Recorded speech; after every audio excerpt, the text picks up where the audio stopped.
പഠിക്കാനുള്ള ഭാഗ്യം ഉണ്ടായില്ല. ടീച്ചർ അവനൊന്ന് ശരിയാക്കി എടുക്കണം. എല്ലാ ദിവസവും വേണ്ട ടീച്ചറെ, വല്ല ശനിയാഴ്ചയോ ഞായറാഴ്ചയോ ഇവിടുന്ന് പോകുന്ന വഴിക്കോ വൈകുന്നേരോ ടീച്ചറിന്റെ സൗകര്യം പോലെ എന്റെ വീട് വഴി കയറിപ്പോയാൽ മതി. ഞാൻ വീടുകളിൽ പോയി പഠിപ്പിക്കാറില്ലല്ലോ. അതെനിക്കറിയാം. പക്ഷേ അത് എന്റെ വീടാണെങ്കിലും ഒരു അന്യ വീടായിട്ട് ടീച്ചർ കരുതരുത്. ടീച്ചറിന് കാശിന് എന്തെങ്കിലും ആവശ്യമുണ്ടെങ്കിൽ ചോദിക്കാൻ പഠിക്കണ്ട. വേറൊന്നും കൊണ്ടല്ല, 3-4 പിള്ളേരും വെച്ചുകൊണ്ട് ടീച്ചർ വിടുന്ന പാട് ദിവസവും ഞാൻ കാണുന്നതല്ലേ. എന്ത് ചെയ്യാനാ, ജോണി അങ്ങനെ ആയിപ്പോയി.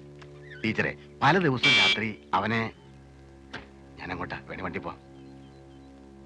എന്തെങ്കിലും ഒരു ആവശ്യം ഉണ്ടെങ്കിൽ ചോദിക്കാൻ പഠിക്കരുതേ.